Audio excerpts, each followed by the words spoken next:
G'day there, my name is Kev. The aim of my channel is to help people build and maintain beautiful ponds without spending loads of money. If that is something that interests you, please subscribe. Today I want to talk about pond maintenance and cleaning, the reasons why we need to clean, the tasks that are required, and how we can make it easier. I love my ponds and gardens, but I want to spend my time enjoying them, not forever fixing problems. A well-designed pond really shouldn't take much maintenance and upkeep at all. So first off, let's talk about why we need to perform maintenance. Most garden ponds are a closed system. That means that the water is purified using man-made filters and a pump. Without good water circulation and filters, it can be quite hard to maintain a good-looking, healthy body of water. Because the system is closed, any debris, fish waste, fish food, decaying plant materials, etc. that are within the system need to be either removed or consumed. Simply put, if this waste is left unattended, it will build up. It is then degraded by bacteria and microorganisms. During this process, harmful compounds and nutrients are released into the water. Every pond is different, and when this build-up of waste becomes a problem will vary. But if you just allow it to build up indefinitely, you'll start to get problems with fish health and algae blooms. So let's start with the best and laziest way to remove most of this waste.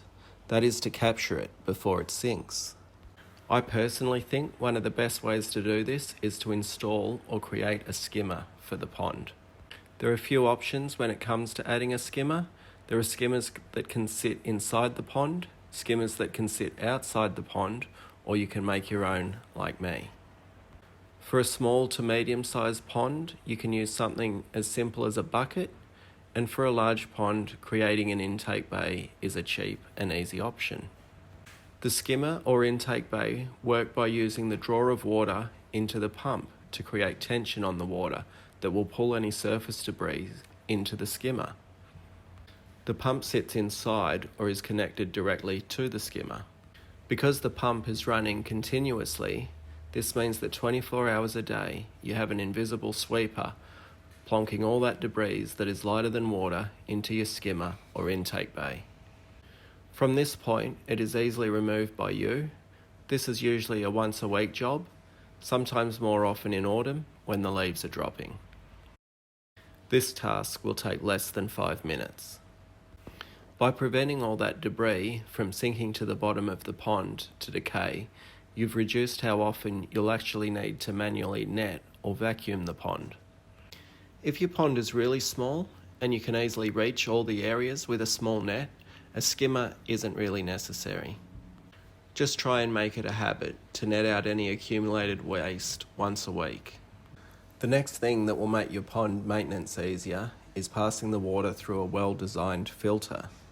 Again, there are many options you can purchase, or you can opt to save a bunch of money and make them yourself.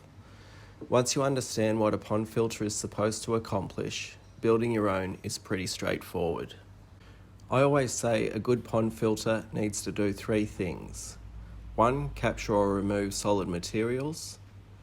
2. Biologically filter the water by providing plenty of surface area for beneficial bacteria. And 3. Be easy to maintain.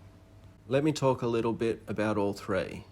First, capturing and removing solid material. Now, the skimmer or intake bay has captured a lot of the larger materials, but plenty of small stuff has slipped through and found its way to the main filter.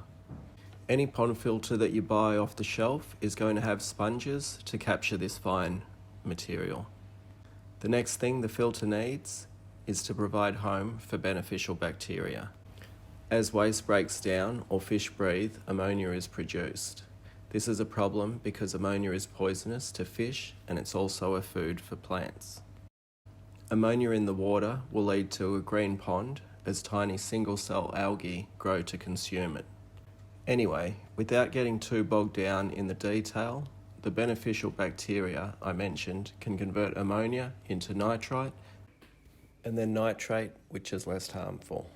So the other thing you're going to find in off-the-shelf pond filters is strange little bits and pieces, and whose job it is to provide surfaces for these bacteria to grow on. In my opinion, most store-bought filters never have enough biomedia for the amount of fish most people will put in their ponds.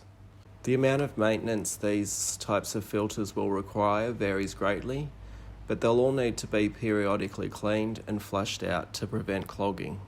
If the filter becomes clogged, the bacteria become less and less efficient and can eventually begin releasing ammonia back into the water. Remember, ammonia is toxic.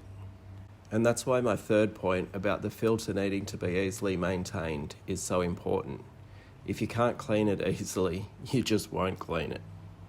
My personal preference when it comes to building a filter is creating a bog filter. These basically mimic what happens in nature in a wetland environment. There's no need to reinvent the wheel, just borrow what already works. A bog filter will capture and remove solid materials. It provides ample surfaces for beneficial bacteria, and when you design it with flushing out being a must, it is so easy to maintain. And possibly, best of all, it's cheap and you can make it yourself. I don't want to go into too much detail on a bog filter in this video. I have plenty of other videos already doing that, if you want to look them up. I've created a bit of a bog filter playlist for those that are interested. So when you combine the skimmer and a well-designed filter together, there really isn't a lot to do on a daily basis, except enjoy the pond. Because the pump is circulating the water constantly through these two systems, the majority of debris is being captured. However, it never gets it all. Like I mentioned, this material will start to break down and decompose inside the pond. This is okay, as the bacteria in the filter will safely process any ammonia and nitrite that is released. With a well-designed filter system, this decomposing material can safely build up over time. To some people it can look unsightly, but unless it gets really thick, it's generally not a problem to the overall health of the pond. However, if it's allowed to build up unchecked, it can be a problem. As it gets thicker, it's harder for oxygenated water to penetrate the sludge layer. This can cause a reverse in the nitrogen cycle in these oxygen-starved environments. This will cause all sorts of problems for fish health and algae blooms. Therefore, every now and then, it's very important to remove some of this material. How often that is necessary will vary from pond to pond, person to person. I personally just remove it when the look of it starts to annoy me. You can use a pond vacuum, or if the pond is small or shallow enough, just get in there with a small net. I quite enjoy netting the muck out with my net on a warm day. I find it therapeutic. And don't worry if you don't get it all. You'll notice as you move about the pond, whether with a vac or a net, heaps of muck's going to get stirred up. This is actually a good thing, because now that it's suspended, it's being pulled into the skimmer or the pump and being deposited up into the main filter, where it's easily removed. This is one of the reasons I like to use low volt pond pumps, because I feel safer being in the water with them. But even if you turn your pump off while you clean, once it's turned back on, a lot of that suspended debris will be sucked into the skimmer and the pump. And we've already talked about the skimmer maintenance, but what about the pump and the main filter? Most pump manufacturers will recommend that you check your pump every 3 months at the start of each season. I've got to admit, I'm a bit too lazy for that, and I'll only check my pump if I notice that the flow is diminished. Every purpose-built submersible pond pump is going to have a protective cage around the intake to protect the impeller. Quite often, the only maintenance required is clearing the debris that's clinging to the cage. Once clear of debris, the flow will return to normal. Sometimes you may need to remove the cage and the impeller to give it all a really good clean. This isn't something you'll need to do very often at all. In fact, I'll only ever inspect the impeller if the pump stops completely. Now for the main filter. It depends on the system you have on how often a clean or a flush is required.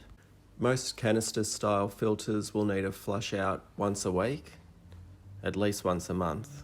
This is usually pretty straightforward, but it's really important that it gets done, otherwise you risk a blockage, which is bad for the pond health, but it might also cause a pipe to burst.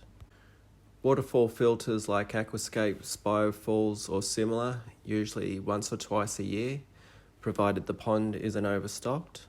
Here you'll need to remove the biomedia and sponges to give them a good clean. The sponges might need to be replaced as they get quite clogged up with fine sediment. Filters like my bog filters are also once or twice a year. I also like to give the plants a good thin out, including the roots. At the start of spring, I like to remove up to 75% of the plant mass in the filter. I'll also give it a complete flush out, directing water over the top and opening the valve on the bottom. I'll keep flushing until the water becomes clear and all the sediment has been removed. For this, I'll use the water from the pond, so I don't need to worry about killing off the beneficial bacteria that lives in the filter. I've just started learning about anoxic filters and I'm very intrigued by them. These look like a fantastic option for anyone who is struggling with high nitrates in their pond. I will be building one in the future to test it out, but for now I can't really compare them to the filters I've mentioned here. Also, I can't keep koi where I live, so I have no personal experience with filters like backy showers or drum filters. At the moment for me, I think the easiest and cheapest filter to maintain is a bog filter, followed by a waterfall filter, and lastly, the canister filters. Anyway, I hope that has given you some idea about pond maintenance and that it really isn't that hard or time consuming. Thanks for watching. See ya.